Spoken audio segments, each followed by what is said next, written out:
I've been thinking about this a lot lately. Why is it the only way that we can feel okay about ourselves is if we can find someone else doing it worse? We say things like, oh, gosh, I thought I was a bad mom. Whew, at least I'm not as bad as Sarah. Have you seen what she did?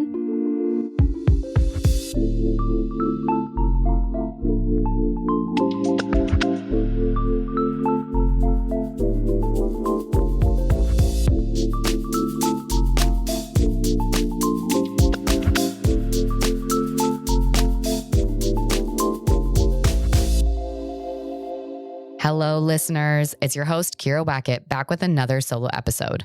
Today, we're talking about all things comparison and values ranking. We are constantly fighting a battle of comparative suffering. From making ourselves feel better by pointing out the flaws and missteps in others as a means to validate our own self, or minimizing our worth and even suffering because someone else has it more or worse. It's so hard to consume information from a neutral position. Instead, we find ourselves in a position of up and down comparing who we are, what we do, and how we look with everyone else. So what do I mean by this? Down comparison is when you compare yourself to people you see as having less or doing worse than you. It can show up both as judgment, such as, at least I'm not as bad as blank, which I am 100% guilty of doing, especially in trying to find any semblance of balance in the chaotic role of parenting.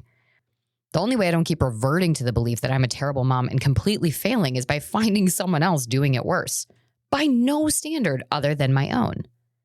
Conversely, it can also show up as a means of silencing our own pain, such as, think about blank.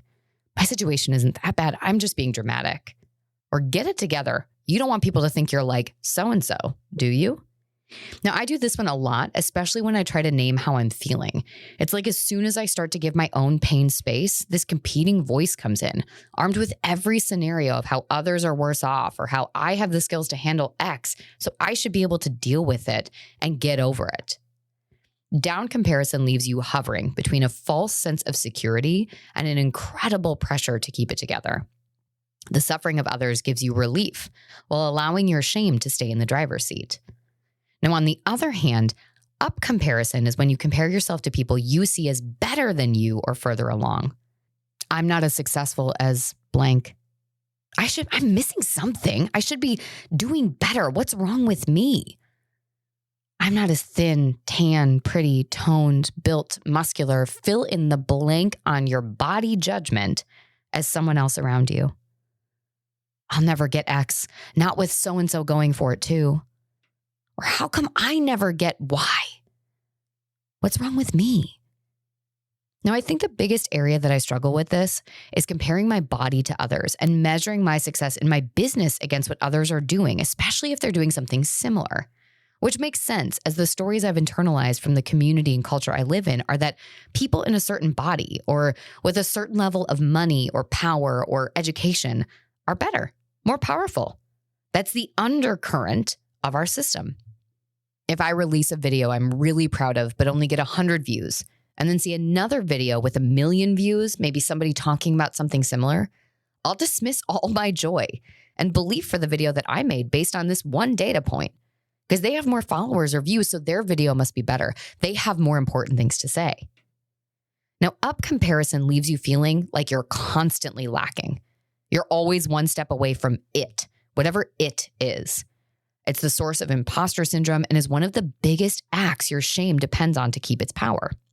One of the biggest roles in my work with clients is in helping them identify when and how they use the weapon of comparison against themselves and as a means of furthering their shame. But let's be clear, that doesn't mean that I have it all figured out or that I don't fall into some of these same behaviors as well. So as I continue on in my own journey, I'm still making space to think about, why do I need someone else to struggle to make myself feel better about my pain? I mean, I'm still struggling even if they are too. Now, I know it's shame. Yes, on the surface, I can label it, but I need to go deeper.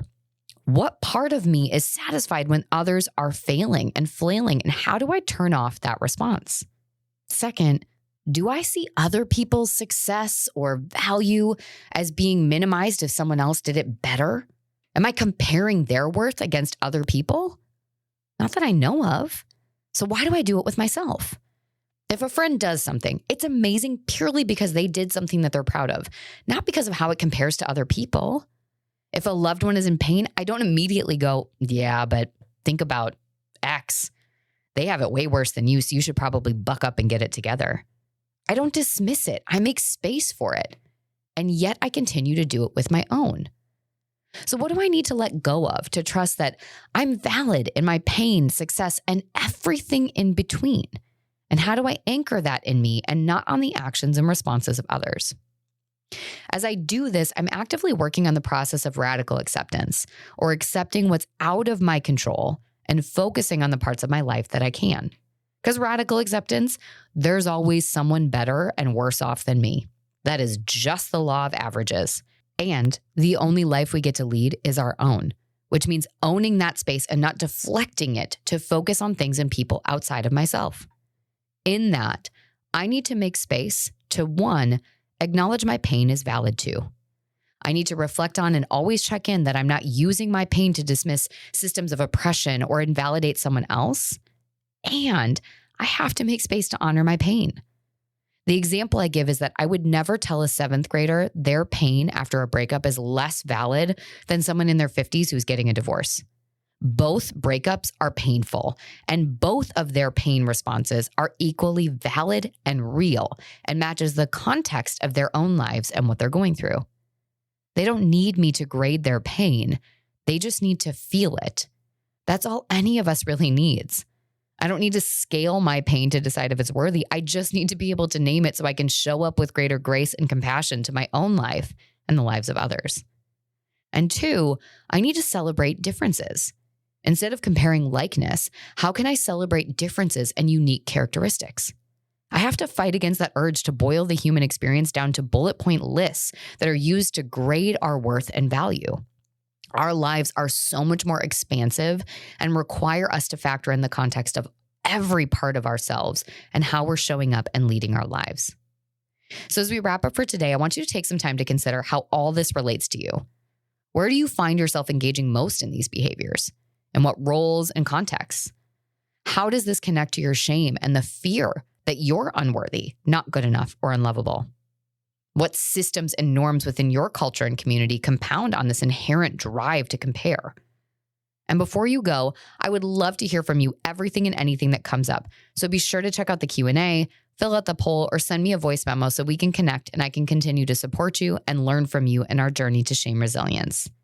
If you found today's episode valuable and insightful, I encourage you to leave a review or hit that 5-star button. And of course, share this episode with someone you think could benefit from hearing it. Thank you for tuning in today. And remember, change takes time, but every step counts. So stay the course, stay hopeful, and stay committed to your well-being.